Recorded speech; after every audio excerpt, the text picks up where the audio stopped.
पाप से क्यों मुक्त होना चाहिए? पाप तो करना चाहिए। पाप करने में लोगों को मजा आता है, इसीलिए तो संसार के सारे लोग पाप करने में लगे। लेकिन उसके बाद जो सजा मिलती है बढ़ के मिलती है।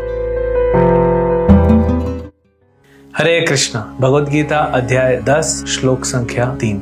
यो मामजम अनादिम च वेत्ति लोक महेश्वरम असम्मूढ़ समर्थेषु सर्व पापै प्रमुच्यते।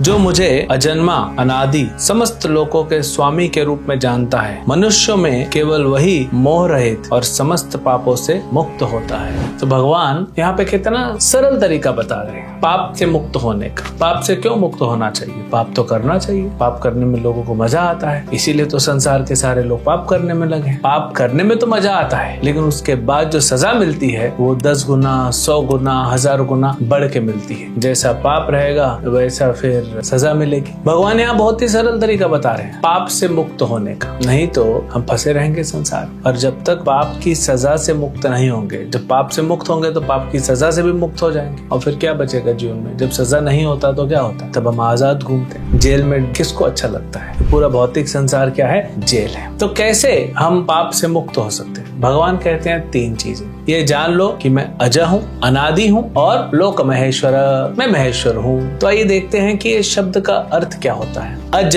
ज मतलब जन्म लेना, अज मतलब जिसका जन्म नहीं होता। तो भगवान कभी जन्म नहीं लेते।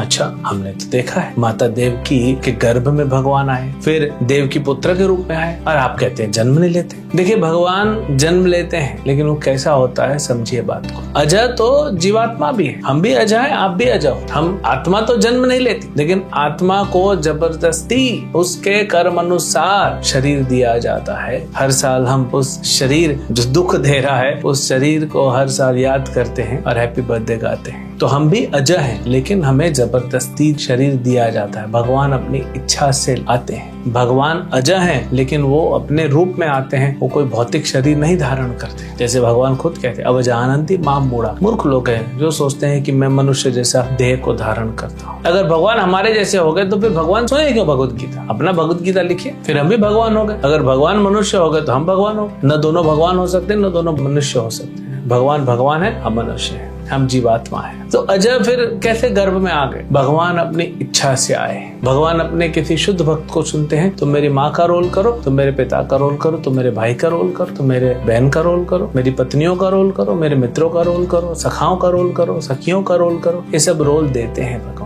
भगवान ये फिल्म चलाते हैं, उसी फिल्म में भगवान producer, director, actor, script writer सब है। तो भगवान देवकी माता के गर्भ में आए अपनी इच्छा से। ऐसे नहीं कि पिता के वीर्य के द्वारा माँ की योनि में प्रवेश किए, नहीं। वसुदेव जी के मन में आए थे, हृदय में, और वसुदेव के हृदय से देवकी के हृदय में भगवान ट्रांसफर हुए, और देवकी के हृदय से देवकी के गर्भ में आ गए। ऐसे कैसे हो सकता है? क्या प्रमाण है? जब देवकी के गर्भ से भगवान प्रकट हुए, तो माता देवकी का ऐसा नहीं था कि डिलीवरी हुआ था। भगवान गर्भ में थे, भगवान पूरे धाम के साथ रह रहे थे। अब भगवान ने सोचा समय हो गया मेरे आने का, सामने प्रकट हो गए। न डिलीवरी हुई, न कोई ऑपरेशन करना पड़ा, बस भगवान गर्भ से सामने प्रकट हो गए। चतुर्भुजी रूप में, बड़ा फुल ग्रोन अप एक नौजवान कैसे होता है वैसे भगवान आ गए। 4 भुजाएं और बढ़िया सुंदर जो है वो मुकुट पहने हुए हैं, कुंडल हैं, और बहुत अच्छी ज्वेलरी पहने हुए हैं, फूलों की माला है, पीताम्बरी धारण किए हुए हैं। देखा है कभी ऐसा बच्चा? कभी ऐसा बच्चा पैदा होते हुए देखा है? भगवान अपनी इच्छा से आते हैं। तो जन्म लेके भी वे अजय हैं। तो ये जानना है कि भगवान अजय हैं, अनादिम।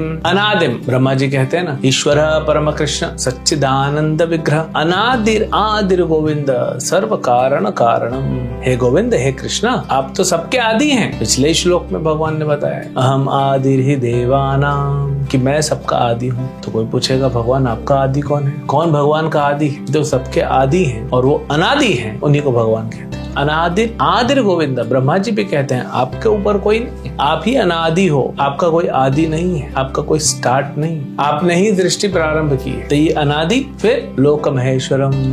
पहले भी भगवान गीता में कहते हैं मम भूत महेश्वरम। महेश्वर शब्द 2-3 बार भगवान ने प्रयोग किया है। हमको लगता है महेश तो शिव है, महाईश, ईश मतलब कंट्रोलर, नियंता होते हैं। और सबसे बड़े कंट्रोलर कौन है? शिव जी हैं इस भौतिक संसार में। लेकिन शिव जी और ब्रह्मा जी को भी कंट्रोल करते हैं भगवान कृष्ण। इसलिए महेश्वर, महेश के भी वर हैं, वो उनके भी अथॉरिटी है। भगवान ने पूरी सृष्टि बनाई, पूरी भौतिक सृष्टि बनाई, आध्यात्मिक सृष्टि बनाई, भौतिक सृष्टि में ब्रह्मांड बनाए, अनंत कोटि। ब्रह्मा जी को जन्म दिया, शिव जी को तो ब्रह्मा जी ने जन्म दिया। ये ब्रह्मा और शिव और बाकी सारे देवता, बाकियों का तो क्या करने, सारे देवता जो हैं ये भगवान की इच्छा अनुसार कर्म करते हैं, उनकी इच्छा अनुसार कार्य करते हैं। तो भगवान महेश्वर है। ये तीन जो जान लेगा वो पाप से मुक्त हो जाएगा। अब जब भगवान महेश्वर हैं, अनादि हैं, अजय हैं, तो सीधी सी बात है, जब कोई नहीं था तब भी भगवान थे। Simple logic. अहम आदि हृदयवानम, यानी पूरी सृष्टि को ज्ञान देने का काम किसने किया? भगवान ने। यानी कौन बता सकता है कि सही क्या है, गलत क्या है, धर्म क्या है, अधर्म क्या है? भगवान।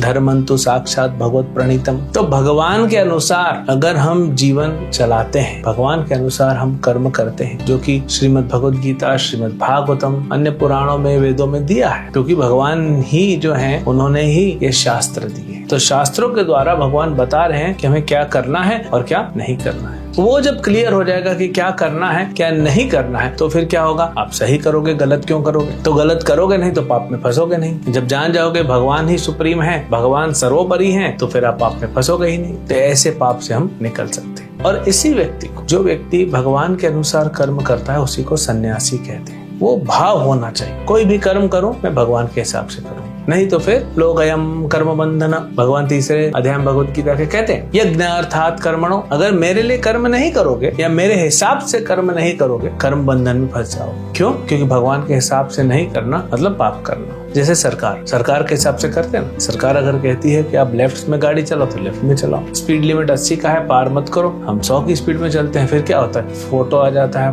जो कैमरे लगे होते हैं फोटो खींच लेते हैं, घर में पर्ची आ जाती है, आपने नियम तोड़ा, पाप किया, आप सजा भरो, फाइन भरो उसका। तो जैसे हम देश में रहते हैं तो देश के कानून व्यवस्था के हिसाब से चलना पड़ता है, वैसे ही हम भगवान की सृष्टि में रह रहे हैं तो भगवान के अनुसार चलना पड़ेगा। और आनंद है, कोई पाप नहीं। सिर्फ धर्म के कार्य में रहोगे तो आनंद ही आनंद मिलेगा। और भगवान सारी सुविधाएं देंगे, वो अलग। आज क्योंकि पाप कर रहे हैं तो भगवान धीरे धीरे आप देखिए सुविधाएं खींचते जा रहे हैं। खाने को अच्छा नहीं मिल रहा है, अच्छा पीने को पानी नहीं मिल रहा है, कहीं पे अकाल आ रहा है, कहीं पे बहुत बाढ़ आ रही है, कंट्रोल ही नहीं हो रहा है, कहीं बहुत गर्मी है, कहीं बहुत ठंडी है, एक्सीडेंट हो रहे हैं, भूकंप आ रहे हैं, ज्वालामुखी फट रहे हैं। ये क्यों है? ये हमारे पापों का फल है। तो अगर हम भगवान के अनुसार करेंगे तो आनंद मिलेगा, भगवान सारी सुविधाएं भी देंगे और जीवन के अंत में हम मोक्ष भी प्राप्त करेंगे। पाप पुण्य के संसार से दूर भगवान के धाम में पहुंच जाएंगे।